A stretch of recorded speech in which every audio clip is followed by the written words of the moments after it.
Let's fucking rock.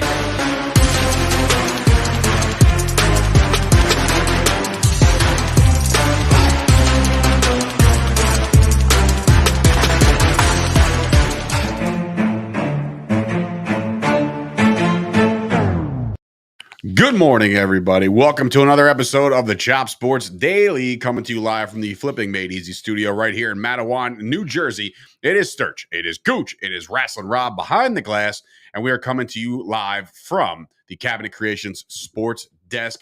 How you doing, bro? How we feeling? How was your weekend? Weekend was good. All right, listen.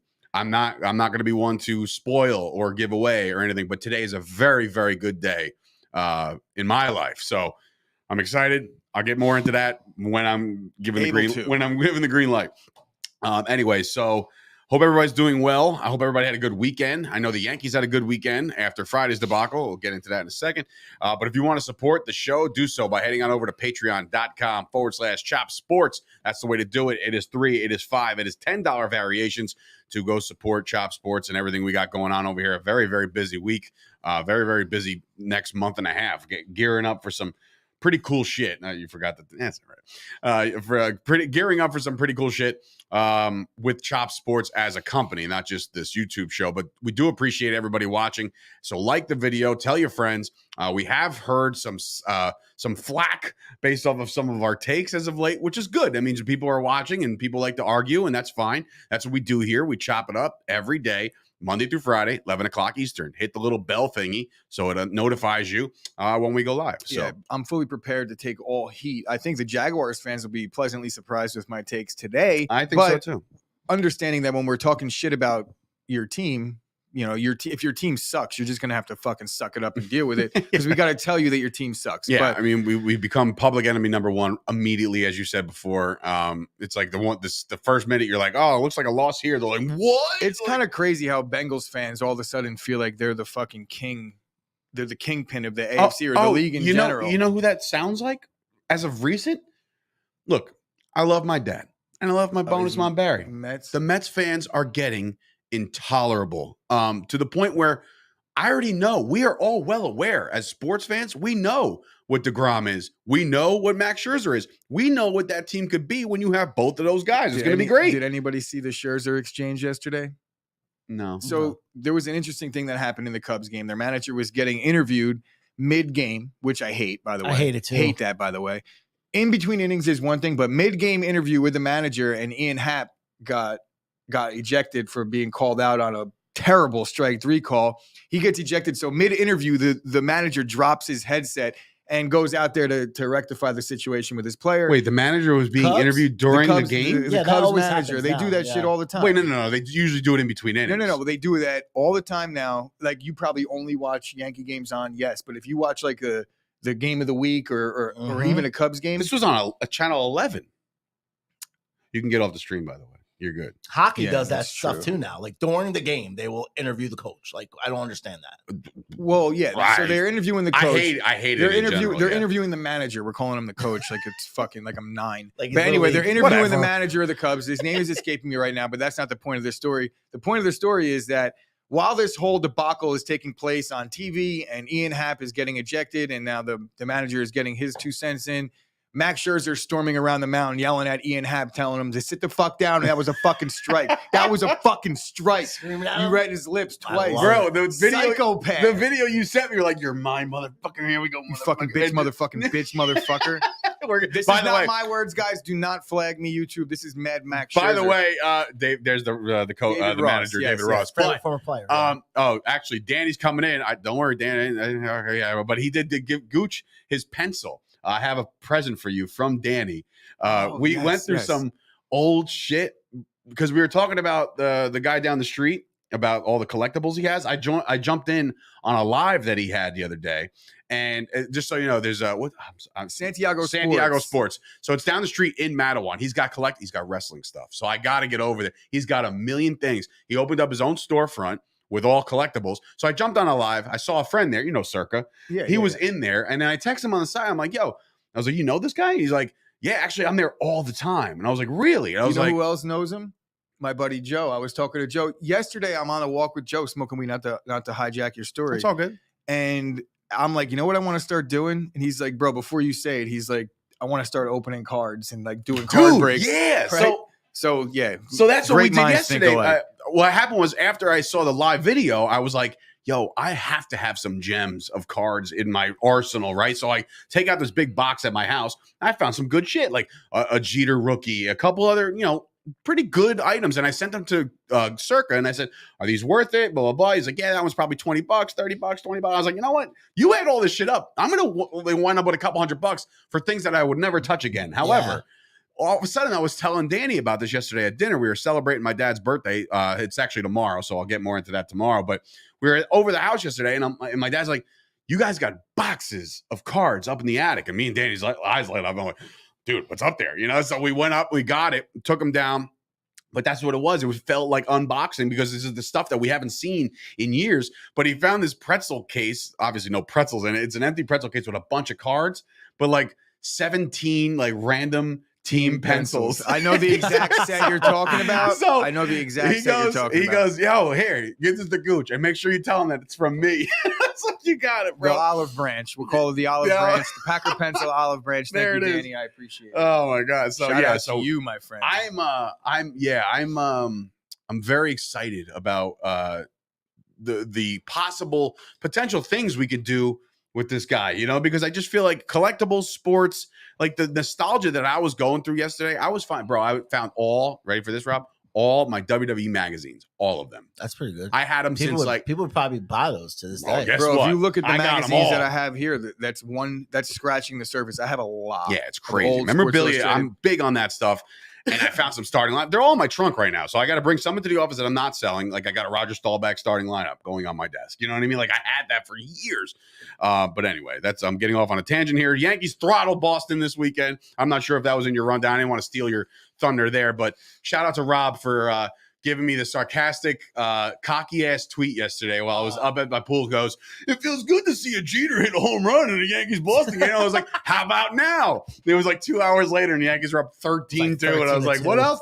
This is amazing. But anyway, Yankees kicked the shit out of Boston, 2 out of 3. I have not gotten mad at this Yankee team at all this season because of the fact that they're just so damn good. Friday night, there was a phone toss in my home, and it was me. And I was like, my internet wasn't working at home. Shout out. Oh, by the way, shout out to Ray from Optimum and Rad Technologies and everything.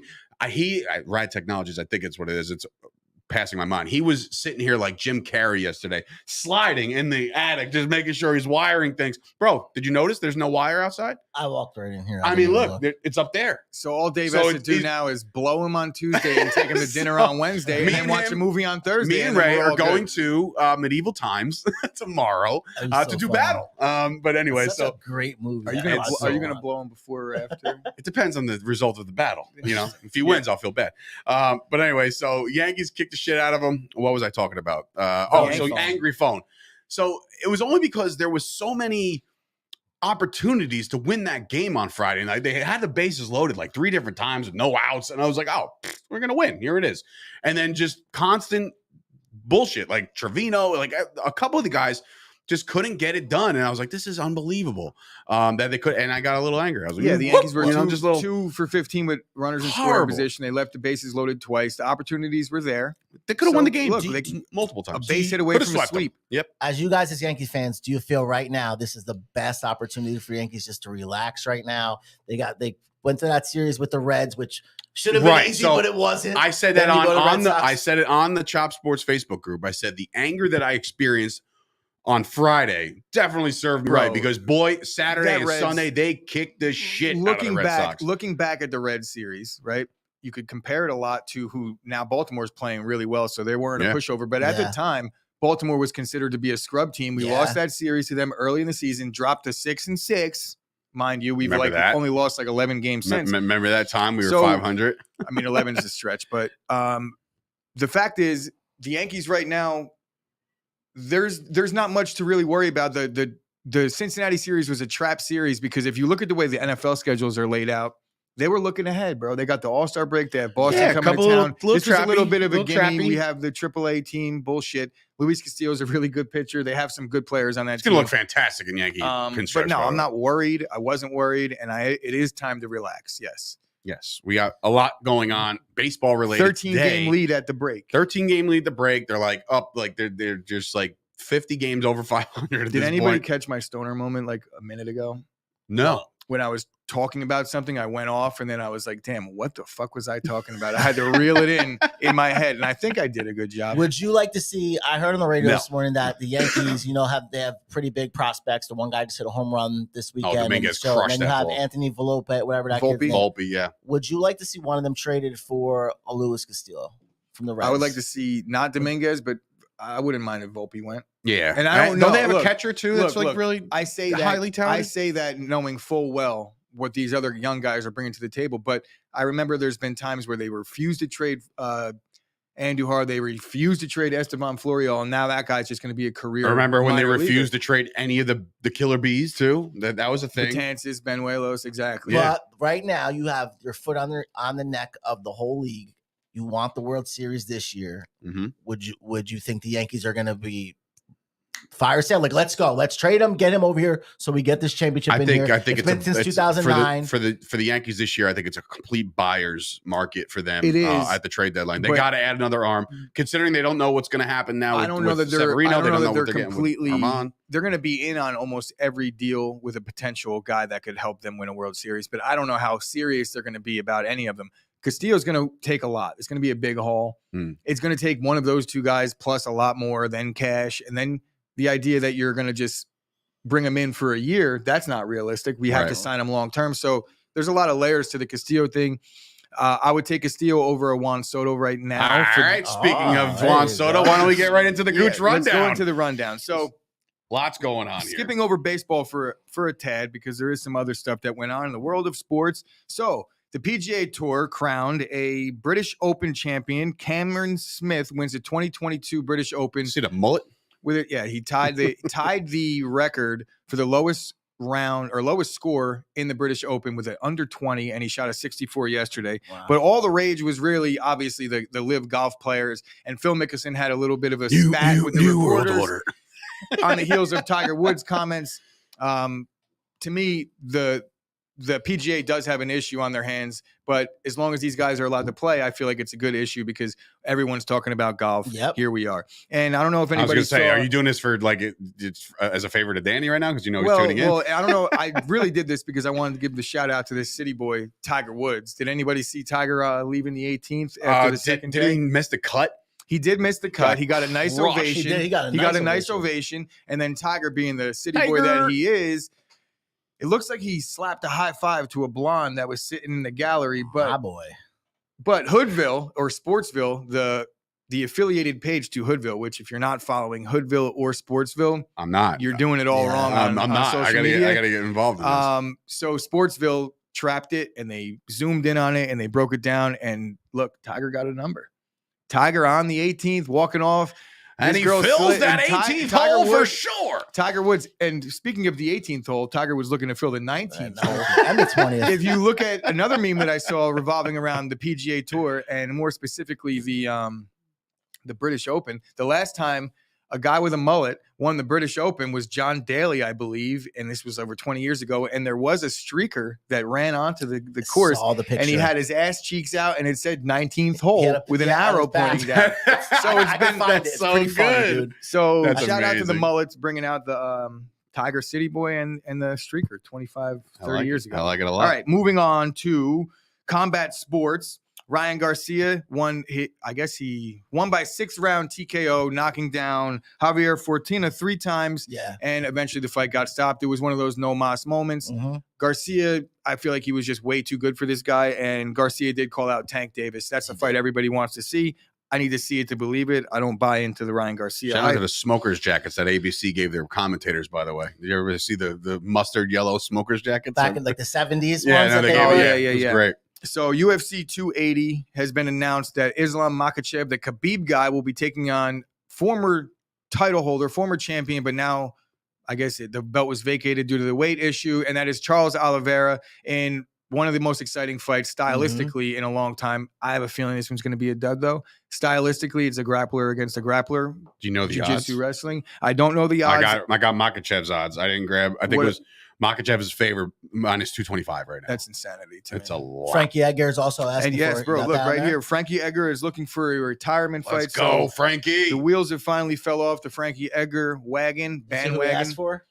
Yeah, Dominic Cruz. So Dominic Cruz against Frankie Edgar. I feel like that fight has been a long time coming. Both guys have respect for each other. It will be nice to see Frankie go out on top. I think Dom is a big enough name and a shitty enough fighter for Frankie to do that. Can they make that? Is there any way they could swing that for MSG, or that's too soon?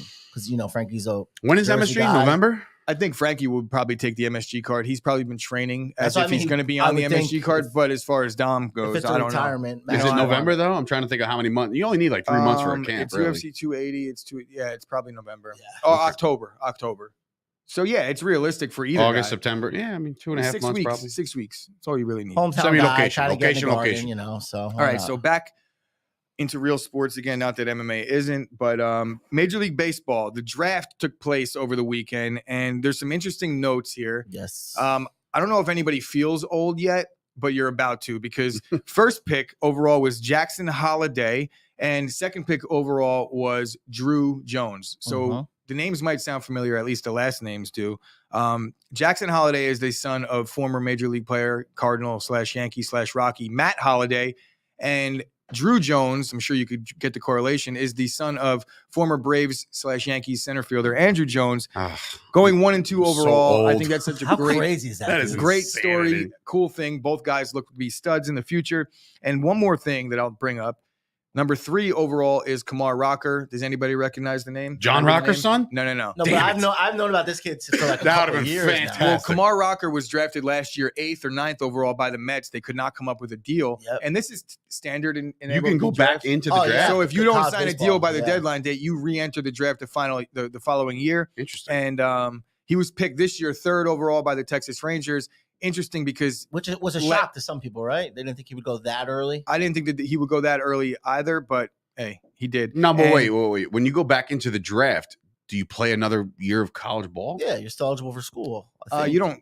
I don't Or do know. you just sit I around? don't know. That's a good question. You may be able to re-enter now that the things are different, but I know prior to, in the days prior to the NIL or all the transfer portal stuff, I think it was a little more strict. Got it.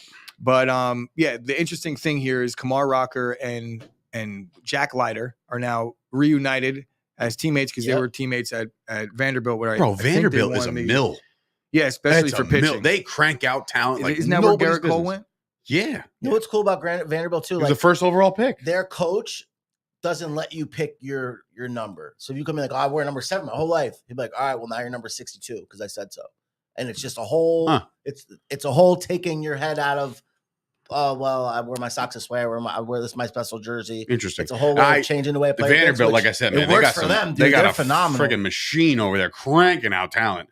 That's What great. else do I got? So yes, Chris Sale fought all the way back from Oh, Tommy John surgery. John, you hate to see this, John. And then he fought all the way back from the broken ribs that he suffered earlier this season. And I actually feel for the guy. I think Chris Sale, obviously, he's a consummate professional. He's a piece of shit Red Sox, but you do feel for a guy that battles through 3 years of injuries. I think he's made 13 or so starts and over the last broken finger. 3 seasons. But that was a terrible broken finger. I know. It was disfigured immediately. You had to hear Susan and John on the call. I'm glad I didn't. No, dude. You would. All right. A, it was either a funeral, or B, like he was a Yankee. You're like, oh, you hate to see this, John. John, this is so bad, John. That sucks. But they went on for like 4 minutes, and I was like, all right, he broke his finger. Get him the fuck out. That's it. Light him up. Let's go. And enough about the Red Sox. Yes, though. please. Moving on to the Juan Soto situation. I guess this will bleed into the first topic. So, Rob, did I even make a Soto? You did not. So just keep going with your rundown. All right. So Juan Soto rejected a 15-year or 14-year, $440 million deal from the Washington Nationals. And I know what everybody's thinking. What is Juan Soto thinking? It's really a lowball deal again. The Nationals are just trying to save face with their fan base. They know Soto's on his way out. There's really no way that $440 million over 14 years is going to keep one of the most exciting young players in baseball in Washington. I wouldn't want to do it. And if you look at what his career earnings will be throughout his career, it's going to eclipse $440 million by $100 million. Yeah, but in my opinion, like Rob was saying earlier, I was talking to him earlier about the rejected deal. Like, let's be honest here.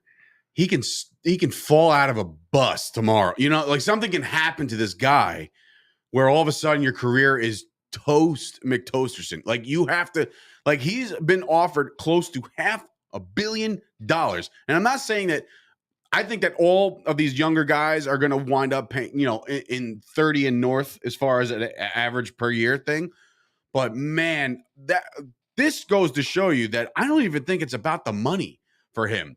I think he actually wants to win. And he thinks of the Nationals as a team that traded away. I mean, doesn't he have a World Series? He does, but what I'm saying is Nationals, going forward. And that's the good going point. forward, man. He already won, which is fine. So then if that's the case, then chase the money and sit there. I mean, you know, like but chasing I the think money he wants to win sitting. going forward, like be in the spotlight. Like you're in the like Washington Nationals, you're never going to be a national, no pun, never going to be a name, a face of baseball in a market like Washington. That's why I feel like eventually this is going to boil over. And this is where I bring it to you. Like, dude, the Yankees obviously have what it takes to get this guy, right? And there's 2 more years of control right now. There's no way you can have both Aaron Judge and Juan Soto. This is a choice. So what I'm thinking is this. If for whatever reason at the end of the season and Judge is just like, look, he already said it. He went on record and said, I'm going to talk to 30 teams. As he should. Right, as he should as a free agent, right? I mean, the Yankees couldn't get it done. So what I'm thinking is this. Can you picture a world where Judge says, I want to go home and goes to San Fran, and then the Yankees say, all right, you know what? You did that. Now we're going to kick the tires and completely go nuts to get Juan Soto. I think the first shoe is going to fall. That's going to be Soto getting dealt, and that's going to happen this season, in season. Yeah. So the Yankees aren't going to have the luxury of waiting to see what Aaron Judge is going to do, nor do they need the luxury because everybody is looking at this as how could we afford Juan Soto? Well, you don't have to afford Juan Soto for 2 more seasons. So you're taking an arbitration eligible player. You could come up with a deal to avoid arbitration, which typically isn't really the Yankee style, but they just did that though. And look what it took to get that done. You're right. They did it on the deadline day. So point being, it's not really their style, but they don't need it to be their style in this case because I don't think Juan Soto is easily offended. No. If that makes sense. I think he's basically saying, look, the money is cool, but when you have the math, just do the math. Mike Trout is going to, over the next 3 years, will eclipse $350 million in career earnings. Right now, Juan Soto's at around 40 or 50 million, right? So he doesn't need that deal. He could sign he's going to get 20 million a year over the next 2 in arbitration. So that's going to bring him close to 100. And then when he signs his massive 10-year deal at 25, he might get another one. Yep. He's going to get then he doesn't have to sign a 14-year deal and be stuck in one place. He could sign a 10-year deal with an opt-out. So he could revisit free agency at 30. This is the things that this guy's going to do. That's what they were trying to say. That. And then when you look at the end of the day, 15 years from now, he's probably going to eclipse almost $1 billion in career earnings if he opts out right and he does all the things that he needs to do, plus play where he wants to play. It breaks down to like $29 million a year, and he wants it up towards like 39, 40. Listen, the market dictates that he should be making over $30 million a year. So right now, but the Nationals stretched it so it didn't feel making so $37 million this year. If you're telling me that if his annual base salary is going to be what? 29, yeah. So in 8 years, that's going to be a terrible deal. Yep. Right? In 8 years, he's going to be in his early 30s. It's not like he's going to be... what's his guy? Scott Boras. Boras is his agent. He's going to get every dime. And the fact that it's very hard for, I guess you can quote, the working man, right? Like who doesn't make this kind of baseball money to sit there like, what the fuck is he thinking? I can't believe it's $500 million. But it's like, it's no longer that world. You know what I mean? Like baseball brings in this much money, just like anything else, just like Chop Sports. If Chop Sports brought in $1 million a year and I paid Gooch $20,000, we paid each other $20,000 a year. We're like, well, wait a minute, hold on. They make all this money. Why shouldn't we be bringing in this money? So the MLB brings in the money. The MLB brings in the ratings. All these players are going to get paid. All the faces of baseball who make them money will be making money. You know what I'm saying? It all makes sense. So all you like shaking your fist that I can't believe he turned down all that money. It's because there's a lot more money on the table for him to grab. Yeah, there is a lot more money. And who the fuck is anybody to decide what somebody else is going to do financially? The same thing happened with Judge where you had everybody coming out and saying, how could he turn that down? Stupid. And now he's going to get paid more. So that's why he turned it down. And I'm curious to know how the Players Union would feel about him signing a $29 million base salary per year offer for 14 years. It's just not a good look across the board. So looking ahead at who I think is potential teams that Juan Soto can go to, I do put the Yankees on the list, but I think that the Yankees are half-stepping when it comes to how serious they are. They can't not get involved. Well, John Heyman put out the article this morning in the Post saying the Yankees and the Mets should do everything in their power to go get them. They should, and they will do everything in their power. But the Yankees, you know how they're operating these days. They're not going to just go and mortgage everything for the likes of Juan Soto because he's just one guy in a lineup, and it's not going to make – the Yankees will be a better team, but, like, how much better? Is the they're already 35 games over 500. If you're needing something to get better, it's a pitcher because it's about the playoffs. And if you're sitting out there like, we can get rid of Gallo and then he can be like, I also think Juan Soto is going to take twice the haul that a Luis Castillo will take. So I'm all for, listen, if you had to choose right now, gun to your head, Castillo or Soto for the long term, who do you want? And the Yankees. Like long term, like forever. I mean, I think Soto will be around a long time. So if I had to pick, like, who would I pick after? Who's going to help them win a World Series this year? Right now, this year, it's Castillo. Yeah, 100%. But I think that if you get Castillo, you could still get Soto in free agency because, like I said, I don't know that there's going to be a deal that anybody offers him. You say, he just wants out of Washington. I think it's a combination of all those things. I don't think he wants a deal until he hits free agency. So you're not going to get Soto. So you're going to get a 2-year rental. You're going to get a 2-year rental, which is it's a decent rental. Hell yeah, it's a decent rental. But $20 million? It does take away a little bit of the bargaining chips that Washington has because you don't want to mortgage your entire future for a guy that's going to leave. So there is not going to be an extension attached to it. My guess, because he's turning down $500 million. I don't think that he's looking for the extension. When's the trade deadline for baseball? July 31st. End of July. So it's going to happen within the next 2 weeks, right? You assume? All-Star break, there's going to be trades happening. That's usually where it all starts coming together because everybody's got a little bit of time off, so people in the same place. Before we get into the All-Star stuff, which, again, we'll get more into the All-Star game itself tomorrow because the game itself goes down tomorrow. But today we got the Derby, and that's going to be exciting. But I do want to tell you guys real quick. Prediction real quick. I think he goes to the Braves. I'm going to get my read. Okay. I don't even have my read, which really sucks. In division? Do I have to come back and give my opinion on this? He basically did his take, dropped the mic, and left. I think the same thing. Like maybe the Mets could definitely afford it. Bro, the Phillies are in, the Mets are in, and the Braves are in. They're going to trade him to the. They're not. Look, when you're trading a player like this, they're not the Yankees and the Red Sox. They're not the They're not the Mets and the Braves. It's the Nationals. They don't have they have hatred for their teams within their division, but reality speaks here. There's only a certain amount of teams that are even going to be in the mix to be able to afford Juan Soto. Yes, but you said they can rent him for 2 years. But nonetheless, it's still a $40 million 2-year rental. It's not like you're bringing in a guy cheap. Any team that's willing to do it, A, the Braves, the B, the Mets, C, the Dodgers, the Phillies. I'm talking about teams that are going to be willing to spend the money and have traditionally. Giants, I think, are playing for Judge.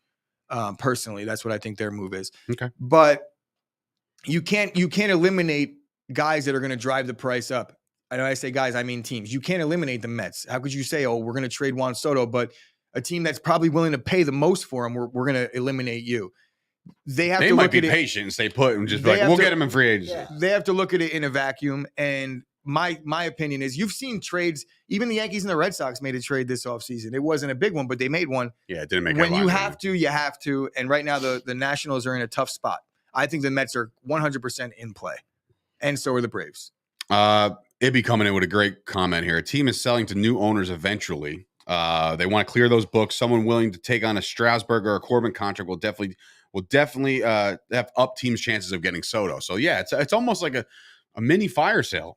We saw the Red Sox do it in a much greater fashion when they got rid of Betts and Adrian Gonzalez and every player that they had that was decent and signed that offseason went to the Dodgers. By the way, how good is what's his guy? Red Sox. Devers? Oh, yep, I feel Devers, boy. God, he's good, but he's going to route there in Boston, so it sucks. Anyway, I do want to tell you as you run and get your Cole Sr. Yeah, basically.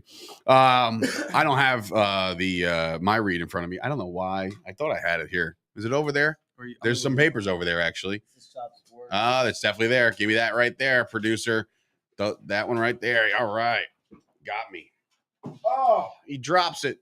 5-yard penalty. Here we go. All right. So I do want to let you guys know that the Chop Sports Daily is being brought to you in part by the Fusco Insurance Agency, ladies and gentlemen. Are you worried that you're going to run out of money in retirement or how you pay for long-term health care?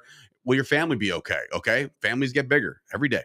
Stop worrying. Start planning. A comprehensive retirement plan gives you security for greater control over your money. Michael Fusco can help. As president of his own insurance agency, Michael can work with you to create a comprehensive retirement plan. He'll explore using life insurance and annuities to help you build a more secure future so you worry a little bit less right now.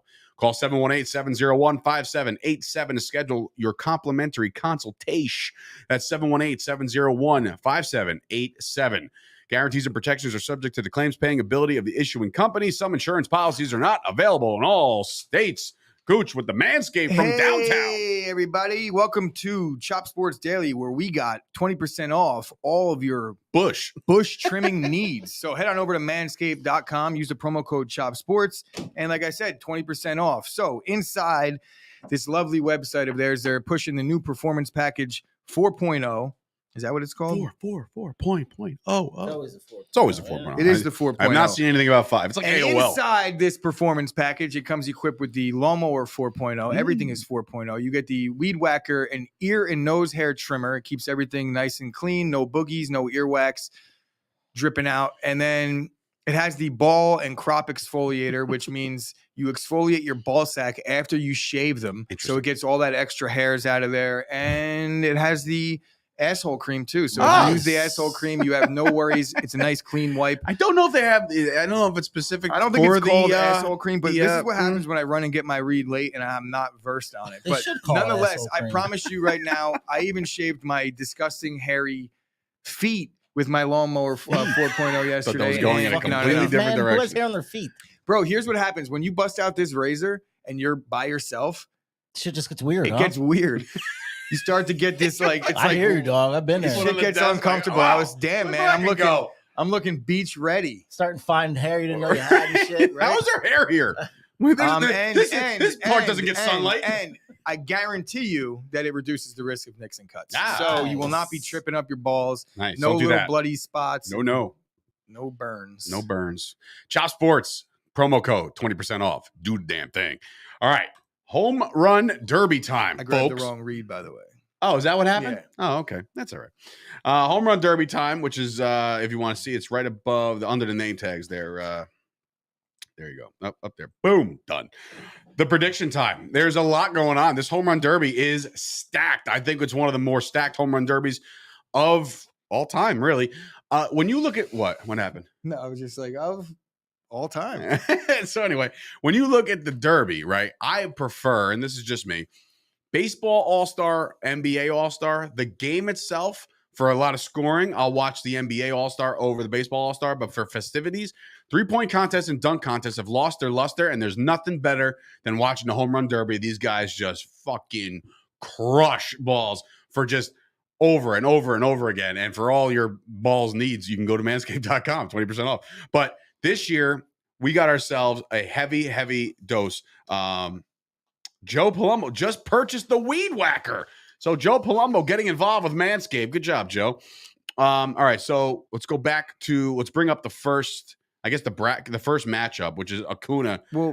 First let me get into a few things. All right, first. Go back to the graphics. Sorry. So I have the rules because I know that the home run derby is an ever evolving tournament / whatever the fuck they do every year. I feel like it takes me about a couple batters to really pick up on exactly what's happening here because they do change the rules a lot. So I'm going to just read off the rule set that I saw that's the easiest to break down. So round 1 of the home run derby will feature 8 players competing against each other head-to-head in a bracket-style format. We get that. All right, so the batters get 3 minutes to hit plus 30 seconds of bonus time. An additional 30 seconds can be earned if the player hits a home run of 475 plus feet in regulation, leading into the 4 minute. So you can only get 4 minutes total. It's capped at 4 minutes. You could only get 1 bonus time. The semifinals, round 2 follows the same rules as round 1, and home runs do not carry over round to round. Although the first round's order is determined by seed, the higher seed hits second.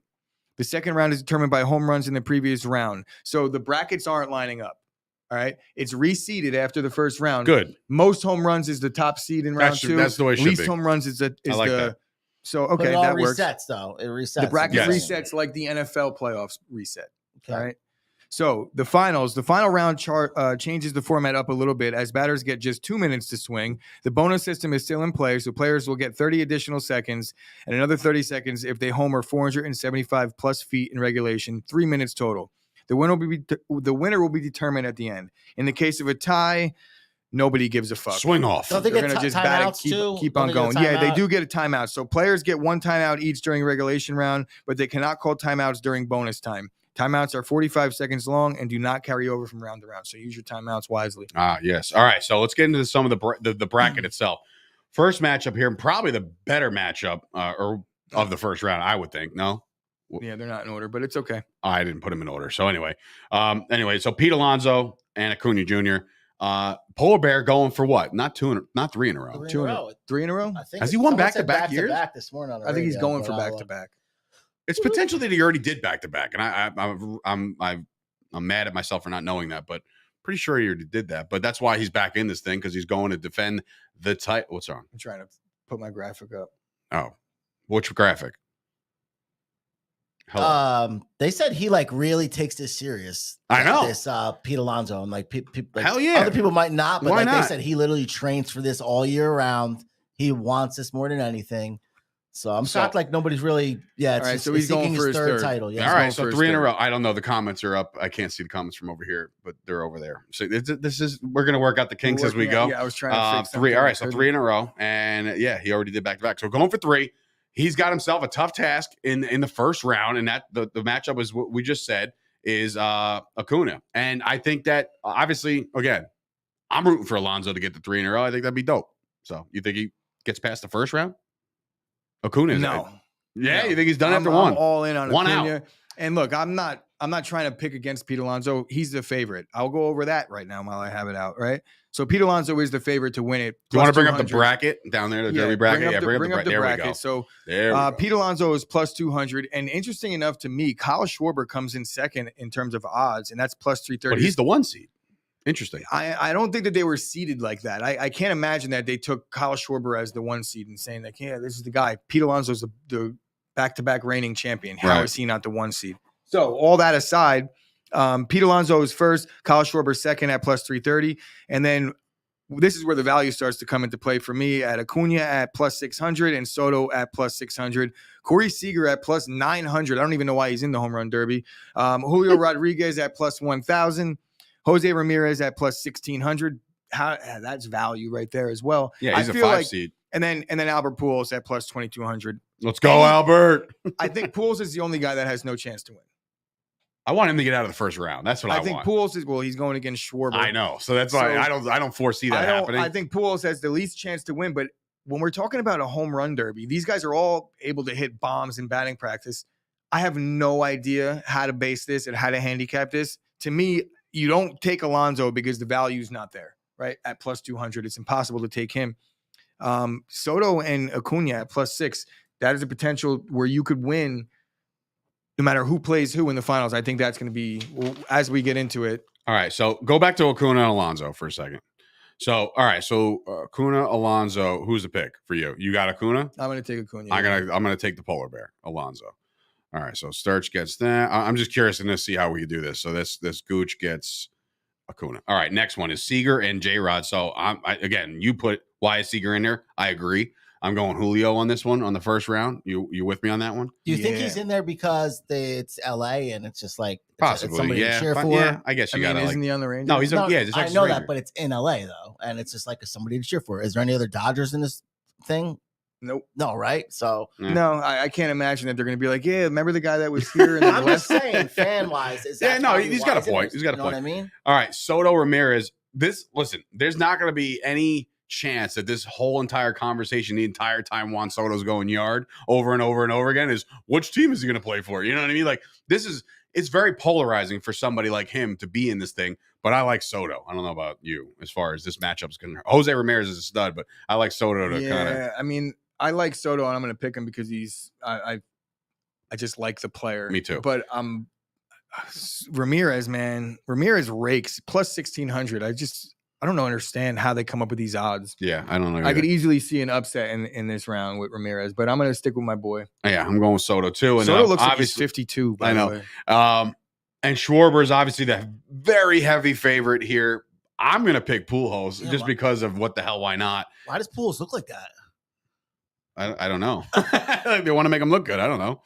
You taking Schwarber here? That's like Pujols from like MVP baseball 2005. 2005. Right. I'm going to take Schwarber because the lefty. All right. So Schwarber is for you. So now, according to what you have here, Gooch, you have Schwarber, Soto, Acuna. Did I miss one? Did I miss one? Rodriguez. Oh, Rodriguez. Oh, yeah, we both took Rodriguez. All right, so who's he? Oh, he's got Seager. Okay, cool. So Sturch and Gooch got there. So now in the second round, but you won't know because they're reseeding. So at this point, we have to just pick a winner. It's a final four. Out of those four, listen, I'm all for the story. Give me the polar bear 3 years in a row. I'm with that because again, Rob came in before. The guy takes it serious. Like he obviously it hasn't screwed up his swing like some have said that the home run derby does to you. You know, like after you're done, hitting 60-mile-per-hour wiffle balls, like it screws you up for the second half. Polar bear is one of the top players in the league. Righty? Does Polar bear bat righty? So they're saying that right-handed hitters have like a bigger advantage in LA. So that's my goal there is pick whoever's the right-handed batter. Well, I'm taking Acuna to win it all. So is he lefty? No. Oh, well, winner, chicken. You're taking Acuna to win it all. I think that for some reason I don't like righties in a home run derby. I'd rather have a lefty. I mean, I guess it depends. It depends on the dimensions of the field. But Toast coming in saying Julio Rodriguez is practicing as well. I mean, they should all be practicing every day before a fucking game. That's pretty much what they're doing, right? But I mean, do we get to see who the pitchers are? We know Pete Alonso's pitcher could fucking lay him in there. It's whoever they want to, right? Yeah. Not a sign or anything. Yeah, it could be whoever they want it to be, right? Interesting. That'd be cool. I'm with it. The derby's tonight, goes down tonight. We'll talk more about the All-Star game tomorrow. Yeah. So before we get into, I do want to, just because it was brought up in the chat, before we get into the 2022 Jacksonville Jaguars, do we all want to pour a beer out or some kind of drink out for the 2022 Summer League Knicks who lost in the championship? Oh, man, so man, there was the one chance to get a ring or a banner or something like that. We fucked that up too. So how much more Knicks can you get than losing the Summer League championship? But Tim Riley came in and said, how come LeBron's stat line wasn't discussed just in the Drew game? What the fuck is the Drew game? Who cares, dude? The Drew League, I mean, he put up 42 points. He was there. He's there for Didn't the somebody highlights. put up like 70 or something? No, Malachi something for that wasn't the Drew League. That was the Raptors player, and that was Jamal Crawford's Invitational League. Yeah, it's whatever. So I did see that as well. It's like a new Rucker Park thing that they do. What are we going to bring up LeBron's Drew League performance and talk shit about LeBron the person, or are we going to talk about basketball? Here we go. No, because I'm not trying to do either. How about the guy that doesn't play in the NBA and scored like 24? The guy LeBron was guarding scored like 24 on him. So see, it's fine. All right, anyway, we'll be all right. Summer League. LeBron's going to be fine. I know. All right. So and before we leave, we leave baseball and all this good stuff, I do have to bring up one thing. Since we've been talking about Juan Soto, did anybody see his little altercation yesterday? I did. I did not. We call him crybaby or whatever. So Juan Soto got walked, right? Like intentional, like a Bonds type walk. He got walked. He walked based on balls, normal one, easy, and he pimped it. Right, so he pimped his walk. He threw his bat. Shit, I love it. Right, so he pimped it. He basically walked halfway down first base. He's like taking his shit off, and I think he was letting the guy know, like, I know you're afraid to throw a fucking strike to me because that will end your fucking season. But anyway, as he's walking down first base, Will Smith, the pitcher for the Giants, curses him out. I said, "Get the fuck to first base." See, I like Will Smith for that, right?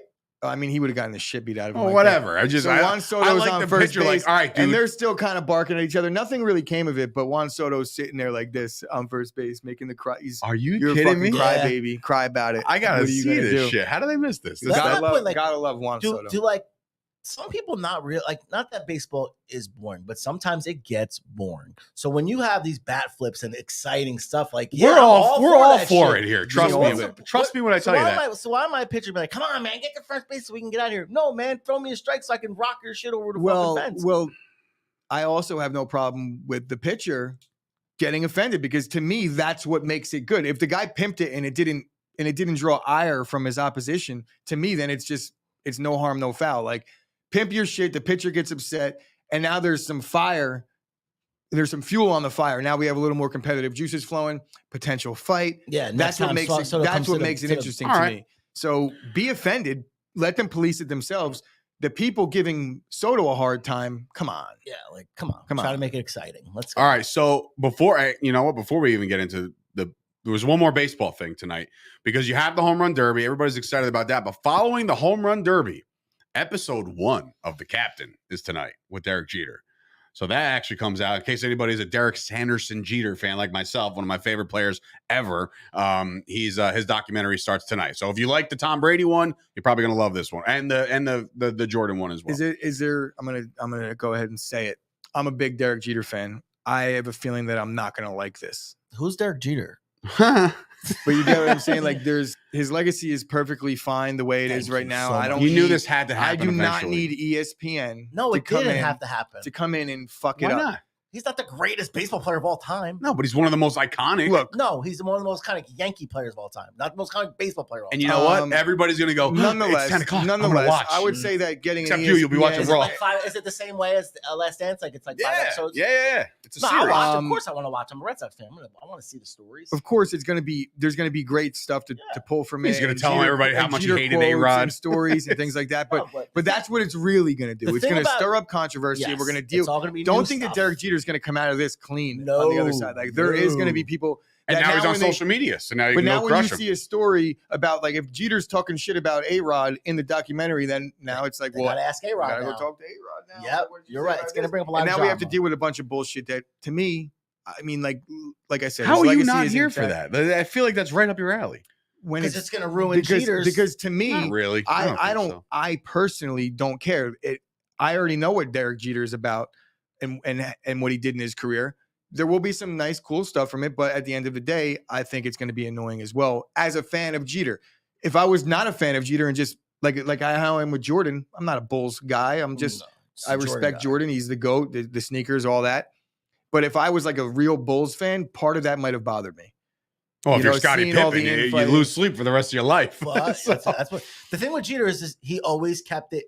You only knew about the baseball side of Derek Jeter. You didn't know anything else. You knew his dad and mom was good. You knew about the grocery the gift baskets that he left behind for all of his female friends. Well, you didn't know about any of that stuff. And I have a feeling you're gonna know. They're gonna put at least one of these episodes are gonna be About bad stuff. And it's also going to be like they're going to be gurgling his balls 90% of it, which is cool too. But that's well, what's he gonna wanted them draw the- signed off. That's on going it. to But piss off a ton of other fans. How much do you think this stuff? And I get this document's been in the works forever, but now that he's not with the Marlins no more, and he's kind of That's maybe why he stepped now, aside. He's kind of at home now. I think that's the goal is to try to get him involved in the Yankees organization somewhat. I mean, somehow. People talk about like firing Cashman all the time, but I'm just I like, don't dude, think of Cashman's that. a G, bro. He like actually look at the fucking team that's playing right now. That's all Cashman. That's nobody else but Cashman. So everybody get off his fucking shit. But do you think this has something to do with like maybe they'll offer him a position next I'm year? coming home. If Derek Jeter gets a position next year, it's going to be a figurehead, and I don't think that he's in the realm in the headspace to be like a guy that's just collecting a paycheck without doing an actual job.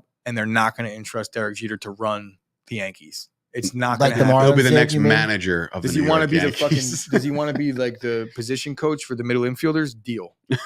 But I don't want Derek Jeter coming in and being the GM because again, it's like bringing your favorite player back and then it's like bad taste. The same reason why I don't want Mattingly, because like I just want to love Mattingly and not have to fucking ever have a reason to hate him because he took a pitcher out in the 6th. Yeah, You know, it's like makes we don't. sense though. One of the we don't cards need I that. found yesterday was an Aaron Boone rookie card.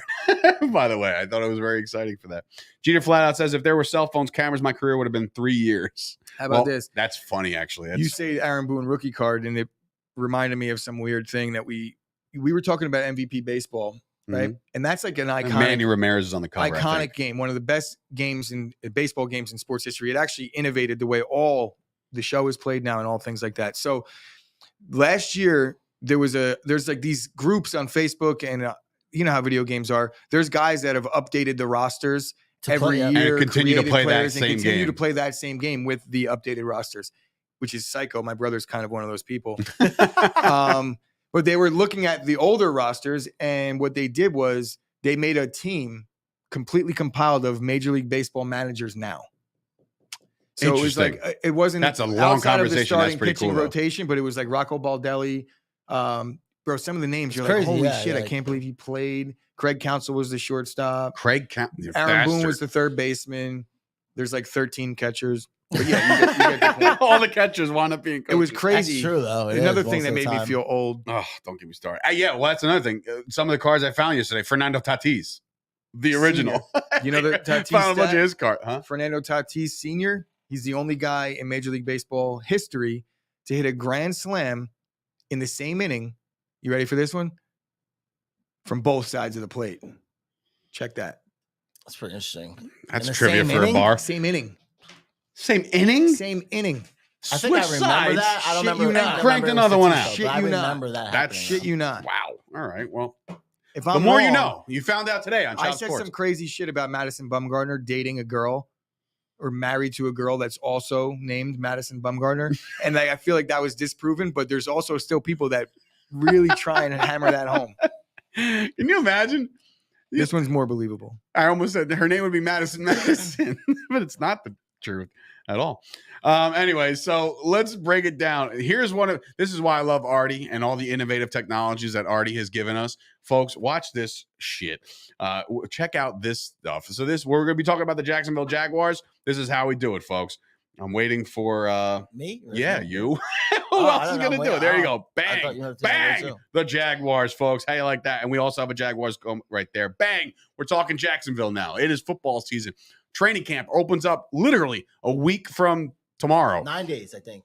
Yeah, well, I know a lot of the rookies report early, and then the veterans get in there and they start doing their thing. So the Jacksonville Jaguars this year are not so much an enigma, but I think more of an excitement project that we've dug up some stuff because I feel like everybody that we've already done so far, the AFC North that we just finished it's not, I don't want to say loaded. I want to say that like the teams have talent. They all expect them to be good. So now you look at the AFC South with a couple of bottom feeders, right? The Jaguars literally had the first overall pick last year, or this year rather.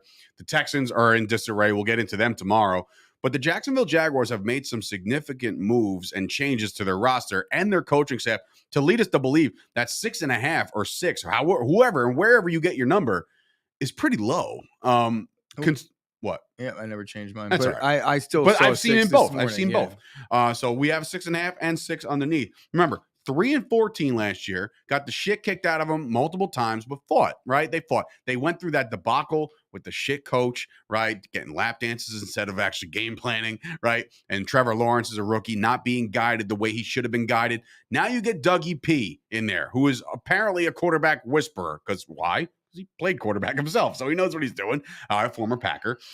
So anyway, I found one of his cards yesterday as I was looking. Greatest job in history of sports was Brett Favre's backup. He literally never went in a fucking game, but he took Played snaps. For 15 he took years. snaps. He took snaps in pregame and stuff. And but was anyway, just an extension of the coaching staff. Yeah, here it is. Go. So now you're looking at this team. Some of the key losses mostly happened on the defensive side of the ball. Their only offensive big loss, I think, was DJ Chark, and he played a significant role in the receiving crew, but I'll get into the receivers in a second. Their key losses, 2 linebackers, Damian Wilson, which former Cowboy, by the way. Miles Jack heads on over, I believe, Pittsburgh. We just talked about them. And then Jihad Ward on the edge, he goes to the Giants. So those are the significant losses, and I don't think when you look at this team as a whole that they're that significant. Like they're not. Miles Jack is a really good player. Jihad Ward was absolutely a great edge rusher, but they're kind of loaded.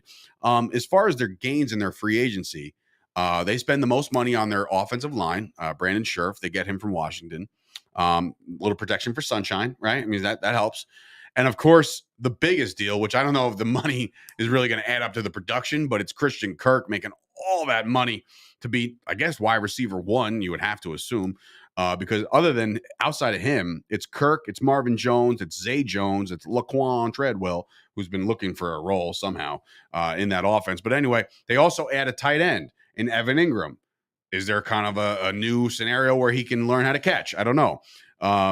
They also bring in Darius Williams, a cornerback, Arden Key, edge rusher, their draft. Now, this is where it's big. The draft that they had was you can't swing and miss on the first round pick, the first pick of the entire thing. And they went with Trayvon Walker, number 1 overall. Then in the first round, they also have Devin Lloyd, great linebacker out of Utah. They round up round 5 with Snoop Connor, running back, crowded running back room. Gooch, you're looking at the Jacksonville Jaguars, and they got like a lot of young talent. Trevor Lawrence, year 2. Etienne, year 2. James Robinson, I'm sure he'll get back eventually. They got a nice little young team here. So I think that 6.5 is actually a little disrespectful. We'll get into the schedule in a second, but your thoughts early on the Jaguars. All right, so if you've been watching the Chop Sports Daily, you know that I'm a little higher on the Jaguars than most are this year, but I'm kind of I don't want to say that I'm waffling on that. I'm not, but it is the Jaguars. And I've seen recent film of Trayvon Walker working out, and he looked like he had asthma. I was like, is that Trayvon Walker or is that Treylon Burks? Not sure, because they both look the same. Not very promising for Burks. At least Walker is an edge guy, and he's supposed to be big and not supposed to be that slow, though. So he didn't look like he had much burst. So I have a little trepidation going into this, but I'm going to stick with my guns here. Look, they were 3-14 last year, and right now they're projected to win 6.5. I don't know. Double the win total. I question whether there's another team in football that has a big of a gap in terms of where they finished last year and what their projected win total is this year. It's a little bit of a research project to find that out, but Vegas sees the Jaguars as being significantly improved as well. The main thing, which you did not mention, is they're out from under the Urban Meyer debacle. So they don't have. Was getting a lap dance, yeah. Oh, all right. Yeah. So they're out from underneath the Urban Meyer debacle, and Doug Peterson is the perfect guy to bring in because he's going to dumb everything down. He's going to make it very, very boring. You talked about Evan Engram. I feel like Evan Engram is going to have a decent season catching the ball because he's going to get a load of opportunities in the Doug Peterson system. Yep. I'm a little wary of any receiver in fantasy because if you look at the way Doug Peterson around offenses have gone, there really hasn't been much receiver usage. Nope. It's scattered around a lot. And they're going to use a running back by committee, but it's going to be led by Travis Etienne, who I think has potential to vault himself into the Rookie of the Year conversation because he did not play last year. So he's actually eligible to win Rookie of the Year. People are overlooking that fact. He's going to get the ball a lot because they're going to run the ball a lot. I do think the biggest key to their success, much like it's going to be with the Jets, is going to be the development of Trevor Lawrence. When Trevor Lawrence came out of college, he was being touted as the best quarterback prospect since Andrew Luck and Peyton Manning. Now, we haven't seen that, but Peyton Manning set a rookie record for interceptions thrown in his rookie season, right? So Trevor Lawrence didn't even get an opportunity to throw that many picks, but he was also part of one of the worst offenses in the history. Through 17. Right? Through 17 games, they were really, really bad. I think they were 17 picks too, though. Oh, he did throw 17, but did he start 17 games? I don't know. I just know he 12 TDs, 17 picks. 3,614 last year. Yeah, he didn't miss any games. Yeah, so he played 7. That's not bad. No, not bad for a when rookie. I saw the 3,600, I'm like, that's not bad. I think Trevor Lawrence is gonna improve this year, but with the style, he's gonna improve, but his numbers aren't gonna go up significantly. I think that Jacksonville, do I see them as a playoff team? I'm less confident than I was 2 weeks ago, but I do see Jacksonville as a really clear-cut wild card contender. They could win their division, but the Colts are really good. What's up? Over under 550 receiving yards for Travis Etienne. Receiving yards? Yes. Under. That's under. That's what that's what they were talking about on ESPN this morning. 550 receiving yards for him because last year, if you look at the receivers, their tight end only had 408 yards. Marvin Jones only had 832 yards. Chenault Jr. had 619 and Treadwell had 434. He's there. I didn't mention his name. They added Zay Jones, He's Kirk, there for which I mean, their offense gets a little bit better. They're very regular on offense. Yes, it's going to come down to but offensive line, and their offensive line is improved. They're going to be able to run the 100%. football effectively and give Trevor Lawrence a little bit more time, get the play action going. That's all Doug Peterson's game. And then you remember what Zach Ertz was doing with Philly when they came on, Ingram, and that's the same system. Doug Peterson is going to. I think Evan Engram has the chance to be vaulted into the contention for a top 10 tight end this year. Yep, he has a chance. The talent's there, but he's got a drops issue.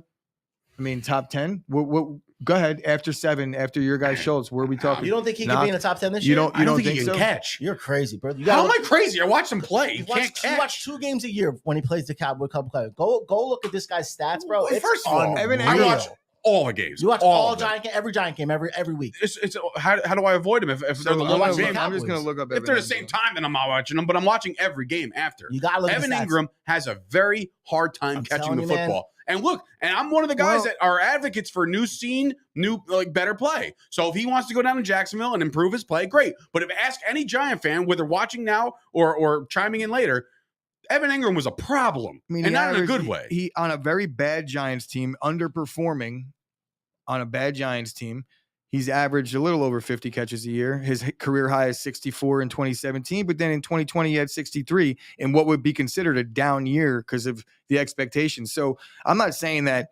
Look, if you throw 15 catches on there for the entire season, he's a top 10 tight end. Because last year he was fringe, sure. But that's my point. He's fringe as it I'm is. Just saying it's not a big leap for him to jump into the top 10 if he's 15th last year. He had Dan Arnold last year as a tight end, and he got him 408 receiving yards. I just think a big guy like Ingram can. He's going to get fed. He's going to get fed. It's just a matter of catching him. That's all. And when I say top 10 tight ends, I want to be very, very clear. Like 10, 11. I'm talking about fantasy football. Oh well, yeah. So if Evan Ingram catches 6 balls a game. Off his chin, then he's going to be a top 10 fantasy tight end this year. Would you say Trevor Lawrence had the worst start for a quarterback being drafted number 1 to a team? You go through the urban stuff, terrible stuff going on. He never really got. I mean, in history, this is really like the first. So wait, what you mean worst? Baker had a rough situation, but not start with off. The coach. This guy's not hasn't even really had a coach yet. This is true. Who was Baker's first coach? Was it Hugh? Was it Romeo Cromell or something? Hugh Jackson situation. That was pretty bad. But that's true. You know what? That's true. That's another bad situation. I mean, you could always point to the Jamarcus Russell thing, but Quincy Carter had to deal with Dave Campo. But he wasn't drafted first overall. No, I know. Anyways, so moving on to their schedule. So their schedule is where it's at. So this is why I think the Jaguars have a really good chance to shock a lot of people because of the beginning of their schedule. Their first game is on the road playing the Commanders. Give me the Jaguars. Wow. Give me the Jaguars, right? That's an easy one for me. I honestly think that. Then they go home to play Indy, in which they've played Indy well in Jacksonville forever. The Jaguars could be 2-0, right? So then they got to go to L.A. to play the Chargers. All right, they might trip up there. But then after that, the Dougie Pete revenge game. Eagles? Go to Philly. Win that game, right? Win that game. And then they get the Texans. 4-1? Bro, they could start 4-1. Why not? Bro, and then rewind back to reality. They're probably going to be 1-4. I don't know, man. Right? Get the over. So it's like on the road. Right. I'm about to crush the over in week fucking 6. On the road at Washington in week 1 in the Commanders' first time in their new. That is going to be the poetic open is that they get smoked by Trevor Lawrence and the fucking Jaguars. That's in the same stadium. That's an interesting game because these are two teams that could either both finish in the top 5 of the draft or be a fringe playoff team. Hear me out here. All right, hear me out. So the 4-1 start for the Jacksonville Jaguars. 2-3 if they're lucky. All right, so if at the worst, he's, all right. So after that, they go at Indy. I don't think they sweep Indy, so they probably lose, right? Then you're 4-3. Then they go and play the Giants in Jacksonville. Give me the Jags again to beat the Giants. That's a thing, right? So that gives me 5 wins. Then you got Denver at home. They're 5-3. People would lose their Freak mind. the fuck out. Yes. So you're looking at the Denver. Mark that down. Denver, right, comes into town, right? So again, we don't know what Denver's going to be. We'll go over them later on in the month, but Denver to me is a question mark based off, but they could be good. The AFC West is going to be great. Yeah. Then they got Vegas at home. Vegas coming across the way to go to. I don't know. I kind of wrote this down as a win for the Jaguars. So give me 6 there. So we're at 6-5. I'm at 6 and I'm at 6 and 3. Well, we don't know what the Denver game's going to be. All right. So even if you give them a loss, 6 and 4. Okay. No, that's 5 and 4, I think. Because I gave them a win there. Kansas City. So through 10 games, I got, let's just say arbitrarily, they can go 5 and 5 in the first 10. Then they go to their bye, right? Their back end, they come back and they play the Ravens at home. We'll see, right? Then they're at Detroit. They could win that game. They could win that game. Yeah. Then they're at the Titans. Dave's trying to convince himself as he goes. No. I'm feeling it out. They win 7 games, bro. That's coach. Ready for this? Ready for this? The Jacksonville Jaguars. 7 wins. The 2022 Jacksonville Jaguars will win 8 games. Give me an 8-9 season after being the first overall pick. They'll have a 5-win jump. If they start 4-1 and finish 8-9, it is a rough stretch.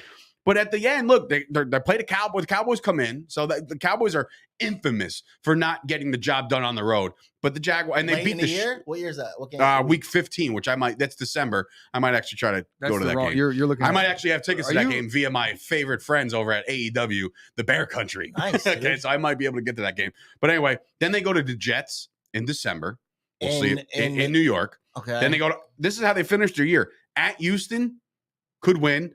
Home against the Titans when it matters the most. So I actually wrote 9 here on my paper, but I'm willing to go down. I have one. a mistake in here. This book has a mistake. Which week do they play? Because they don't play the Titans 3 times, right? Which week is the Cowboys game? 15. Titans are week 14 and 18. Right. There's a misprint in the book. Yeah, the Jet game and the Texan game are late in the year, right? So they could be. Kind of, I don't listen. See them. Might want to lose. I don't see them making the playoffs by any stretch because of the fact that the AFC is absolutely fucking loaded at top. I think, even though Gooch disagrees with me, that like after the first couple, there's a significant drop off. But if the Jaguars can string together 8 wins after a 3-win season and 1 year of Doug Peterson and a 2nd year of Trevor Lawrence, bro, I would sign up for that all day long, because in the following year, when you have all this cap space and do your thing, this team can all of a sudden run in the AFC South as with the Titans and the Indy Colts and the Texans will forever stink. What time's that Raider game? Toasty's asking. That's what I'm saying. If that's a 1:00 game, which I don't have it actually, I just had it in front of me. Hold on, it's right here. Schedule. There was week what? What did I say? If it's a home game for 9, week 9. 1. That's a 1:00 game. I talked to you guys the other day about these 1:00 games for West Coast teams. It is 10:00 mentally for those Raiders. Could be a slip up. Raiders are going to be given like 8.5. Then you take Jacksonville. I mean, I wouldn't go that far. What do you mean? Getting 8.5? The Raiders will be giving 8.5. Giving. All right. They're just, I was like, what the fuck? Like, if that's the case, then what the hell are we talking about here? Let's see what the Raiders play before. I don't know. We'll see, but I got the Jacksonville Jaguars optimistically. I have them getting there a little bit differently than you. I don't know that I could give them 8 wins as I look, because it's still, at the end of the day, it's the Jaguars. So it's but at what point do we change that narrative? Like, it's the Jaguars. When I see Trevor Lawrence play better, and I do think that's going to have to happen for them to win 8 pivotal. games. But not only that, then Travis Etienne has to stay healthy. I think they need a clear star receiver. Well, they're paying Kirk like he is. They just paid Kirk $20 million a year. He could turn into that. No, of course you don't know, but he can take the cover off of defense. Trust me, I've seen it. It's like I doubt it. I can't see them going anything better than 2 and 3 to start the first 5 weeks of the season, man. And that's where I'm having a tough time. If that's the case, the only reason why I can get them at 8 is because of the start. You have them splitting with the Colts. I could realistically see that. Remember last year when the Colts needed to get it done, they couldn't do it. I could easily see them going 3 and 3 in their division, but I could also see them dropping a game to the Texans. I could see them. No, I mean the Texans were a better team than them last year. Yeah, but realistically, I think the Texans were a better team. Is that what you just said? It is. I don't smoke weed, so that's a thing. I don't. So why? How much of a leap is Jacksonville making that the Texans? I think if you look at both teams, and we'll talk about the Texans tomorrow, but if you look at both teams on the surface, I think the Jaguars are a much better team than the Texans right now. I mean, yes, much better. Fine, but last year I thought the same thing, and guess what? Last year they finished 1 win better. Listen, look, there's no guarantees with the Texans and the Jaguars. I would imagine they probably winning split. 8 games. They split 3 and 3 in their division. That's at best. Really? Right? They're going to be. Yeah, I don't see a sweep anywhere. I don't think it would. Oh no, I do see a sweep with the Texans. They'll sweep the Texans this year. Remember, I remember last year. The odds are they get swept by the Colts. See, the Colts can't beat them in Jacksonville. It's like a thing. We've seen it happen. I mean, obviously it's going to happen. Carson Wentz went down there and was befuddled. They just didn't know what the fuck was going on. There's 6.5 wins is definitely on track. I'm going to take the over because I think that they're a lock for 7. A lock. I like the over too, man. You're locking them at 7, but I'm crazy at 8? No, I didn't. Oh, when did I say you were crazy? I just said that I was like, wait a minute, we have way different paths to get there. Correct. So you have them coming on strong later in the on year. when the schedule gets a little bit easier and some of these teams that they're playing are there is a also out of it. stretch. Ready for this? There is a stretch. Week 7, 8, and 9, 3 home games in a row, and then to Kansas City, and then a bye. So I feel like in that stretch, if they can win those 3 games, right, and then get smoked by Kansas City, they're all like, all right, let's take a breath. I wonder when it's bye time. I wonder when you look at these other teams, when we do the Broncos and the Raiders, like when the Jags come up on the schedule, like, I like the Broncos here. Yeah, they're gonna be like, well, the Jaguars suck. I take Broncos, mental notes. You know, I take mental notes as far as like which teams I have winning certain games, and yeah. So listen, I like the over here for sure. I love the Jaguars this year. I really Scoop's probably going crazy right now. Scoop's going crazy. Yeah, I do like the Jess over for the Jaguars. I do like the over on the weight of Trayvon Walker if he comes in at 296. The over who's a big Jaguars fan? A big Jaguars fan? John Segretti of the Kingdom Performance, which is opening soon, by the way. But yeah, so he's a big Jaguars fan. That. No. Yeah, well, that makes 3 in the world. Just Scoop, my friend Jess, and John. What are we doing tomorrow? Is who? Tomorrow is the fantastic, wonderful, and I know everybody's going to be on the edge of their seats. The Houston Texans are tomorrow. The Mills Mafia, the Davis Mills Mafia attacks the Chop Sports Daily tomorrow. Protect your long Anybody ass tell neck, me where Davis Mills went to college? Nobody gives an actual fuck. Davis Mills went to. Oh my God, Stanford. He looks like Chris Winkie. To be honest, though, people were high on him for like 3 years now. So it's like now he's getting a shot. It's like people have been saying he should have been taken away, maybe second round or late first round. So I want to see maybe the guy can really pull ball out. We're gonna find out this year for sure. Look, last year he played extremely well down the stretch. With nobody. Brandon Cooks actually was a viable fantasy starter. Look, I'm not. There's some questions to be answered by the Texans. Obviously, they got a new regime going on, but we'll find out tomorrow what I think of the Houston Texans and Davis Mills' long, uncomfortable neck. See, they're doing red helmets. Yeah. You see the white on white the Bengals are doing? Yeah, we talked about that the other day. If they're letting them do that, they're going to get every. Do you know it's called a white Bengal?